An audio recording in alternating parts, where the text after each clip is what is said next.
Sir నమస్కారం sir. నమస్తే. Sir elections కంటే ముందర రామ్ గోపాల్ వర్మ గారు ఎన్నో పొలిటికల్ సినిమాలు తీశారు. వైసీపీ ఫేవర్ లో ఉన్న చాలా సినిమాలు అయితే మనం రావడం చూసాం. అయితే ఇప్పుడు ఎలక్షన్స్ అయిపోయిన తర్వాత ప్రభుత్వం మారిన తర్వాత ఆయన ఒక స్టేట్మెంట్ ఇచ్చారు. ఇక పొలిటికల్ సినిమాల జోలికి వెళ్ళను, పొలిటికల్ బయోగ్రఫీలు తీయను అని అంటున్నారు. మరి ఎందుకు ఆయన ఆ నిర్ణయం తీసుకున్నట్టు? అంటే ప్రభుత్వం మారిందనా, ప్రభుత్వానికి భయపడని చెప్పేసి మరి మీ ఒపీనియన్ సార్ వీటిపైన? ప్రభుత్వానికి భయపడో లేకపోతే మరొకటో కాదండి. ఆయనకేవో బ్యాడ్ ఎక్స్పీరియన్సెస్ ఉండుంటాయి, అది వేరే గొడవ. అయితే ఆయన ఈ మాట అన్నది డెన్కి సంబంధించినటువంటి ఒక కార్యక్రమంలో, అంటే ఆయన కొంతమంది ఔత్సాహికులతో కథలు చెప్పించటము, చిన్న చిన్న సినిమాలు తీయించటము, ఇలా ఒక కంటెంట్ బిల్డింగ్ ప్రోగ్రామ్ ఒకటి పెట్టాడు డెన్ నేపథ్యంలో. సో ఆ కంటెంట్ బిల్డింగ్ వ్యవహారానికి సంబంధించినటువంటి ఒక మీడియా సమావేశంలో ఒక రిపోర్టర్ అడిగినటువంటి ప్రశ్నకి ఆయన సమాధానంగా చెప్పాడు, ఇది ఇక ఫ్యూచర్లో అలాంటి సినిమాలు తీయకపోవచ్చు అని. అయితే ఆ అడిగిన రిపోర్టర్ ముఖం కనిపించలేదు, కానీ అడిగిన పద్ధతి కొంత ఇరిటేటింగ్గా ఉంది. ఇరిటేటింగ్గా ఉండటం అంటే ఇన్ ది సెన్స్, ఇప్పుడు ఎలా జస్టిఫై చేసుకుంటారు మీరు? పవన్ కళ్యాణ్ని రెడిక్యూల్ చేసి చూపించారు కదా, లోకేష్ని రెడిక్యూల్ చేసి చూపించారు కదా, చంద్రబాబుని కూడా అలాగే చూపించారు కదా, ఇప్పుడు ఎలా జస్టిఫై చేసుకుంటారు అని ఈయన గుచ్చి అడిగాడు. అంటే ఇప్పుడు ఎలా జస్టిఫై చేసుకోవడం ఏమిటి? ఆ సినిమా తీసినప్పటి మూడు వేరు, అప్పటి కండిషన్స్ వేరు, అప్పటి ఆలోచన వేరు. ఇప్పుడు వాళ్ళు అధికారంలోకి వచ్చారు, దానికి దీనికి పోలికేముంది? అది చాలా ఇర్రెలవెంట్ క్వశ్చనే ఆయన అడిగింది. ఈ క్రమంలో, ఈ ఇరిటేట్ చేస్తున్నటువంటి క్రమంలో తను ఆ మాట అన్నాడు. ఒకటి నిజం, నేను ఇక ఫ్యూచర్లో ఇలాంటి సినిమాలు తీయాలని అనుకోవడం లేదు అని. రామ్ గోపాల్ వర్మ థియరీ ప్రకారం, జనరల్గా తను ఫాలో అయ్యేటువంటి థియరీ ఒకటి, ఏది ఎవరు అడిగినా కానీ, అంటే ఒక దశలో ఆయన ఒక దాదాపు ఒక పవర్ స్టార్తో సినిమా చేశాడు. ఆ టైంలో ఆయన మీద చాలా విమర్శలు వచ్చినప్పుడు ఆయన ఒక సమాధానం చెప్పాడు. ఓ డైరెక్టర్ అన్న తర్వాత అన్ని జానర్స్లోనూ సినిమాలు తీయాలి కదా అన్నాడు.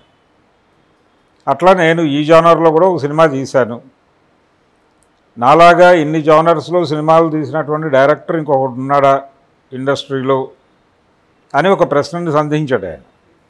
దాదాపు అదే ప్రశ్న ఇప్పుడు అడుగుతాడు ఆయన.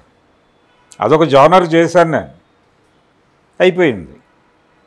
మళ్ళీ ఆ జానర్ చేయాలని మూడు వచ్చినప్పుడు చేస్తాను, లేకపోతే చేయను అంటాడు. రేపు పొద్దున ఎప్పుడైనా చేసినప్పుడు ఇదేమిటి అంటే అప్పుడు ఇలాంటి సమాధానం చెప్తాడు ఆయన కన్వీనియంట్గా. జనరల్గా రామ్ గోపాల్ వర్మ గారి పద్ధతి ఇలాగే ఉంటుంది. అంటే ఆయన కన్వీనియంట్గా ఏది ఉందో దాని ప్రకారం వెళ్ళిపోతాడు ఆయన. దీన్ని ఎవరో విమర్శిస్తారనో లేకపోతే పొగుడుతారనో చేయడు. ఆయన గతంలో గోవిందా సినిమా అప్పుడు సెన్సార్ వాళ్ళతో విభేదాలు వచ్చినప్పుడు, అంటే సెన్సార్ కట్స్ కూడా ఇల్లాజికల్గా చెప్పారు అనేది ఈయన ఫీల్ అయ్యాడు. అందులో కొంత వాస్తవం కూడా ఉంది. ఉదాహరణకి ఒక గుళ్ళో దొంగతనానికి వెళ్ళేటువంటి దొంగకి, గుడిలో దొంగతనానికి వెళ్ళేటువంటి దొంగకి దేవుడి మీద భక్తి ఉండాలని రూల్ ఏం లేదు కదా. భక్తుడు కాదు కదా, దొంగతనానికి వెళ్ళేవాడికి భక్తి ఉండదు. భక్తి ఉన్నవాడు దొంగతనం చేయడు అక్కడ. సో అతను భక్తి లేనివాడు చెప్పులు వేసుకుని లోపలికి వెళ్తాడు కదా, ఇబ్బంది పడ్డ కదా, భక్తుల్లాగా మొత్తం అన్నీ విప్పి అన్ని సిద్ధాంతాలు పాటించి వెళ్ళడు కదా పూజ చేసి. సెన్సార్ వాళ్ళు దాన్ని అభ్యంతరం పెట్టారు, షూ వేసుకుని గుళ్ళోకి ఎలా వెళ్ళినట్టుగా చూపిస్తారు మీరు అని. అక్కడ కొంచెం సెన్సార్ వాళ్ళ పద్ధతితో చిన్న విభేదం ఏర్పడింది తనకి. దాంతో కొంచెం కాంట్రవర్సీ అయింది. ఆ టైంలో అసలు తెలుగులో సినిమాలు తీయను అన్నాడు ఆయన. అన్న తర్వాత కొద్ది రోజులకే సినిమా చేశాడు. ఇలా ఉంటుంది ఆయన ధోరణి. అంతే తప్ప ఆయన ఏదో ఈ మాట అనేసాడు కాబట్టి మళ్ళీ పొలిటికల్ సినిమా చెయ్యడు అని అనుకోనక్కర్లేదు. రెండోది, అడిగినటువంటి రిపోర్టర్ ధోరణి ఎలా ఉందంటే, ఇప్పుడు మీరు వాళ్ళకు అనుకూలంగా మీరు ఎవరినైతే పొగిడారో వాళ్ళని రెడిక్యూల్ చేస్తూ ఏమైనా సినిమాలు తీస్తారా అన్న టోన్లో కూడా కొంచెం కార్నర్ చేసే ప్రయత్నం చేశాడు. ఆ ప్రయత్నం మీద విమర్శగా ఆయన ఆ కామెంట్ చేశాడు, పొలిటికల్ సినిమాలు చేయను అని. రేపు పొద్దున ఎప్పుడైనా అనౌన్స్మెంట్ వస్తాయి, అప్పుడు ఈ సమాధానం చెప్తాడు ఆయన.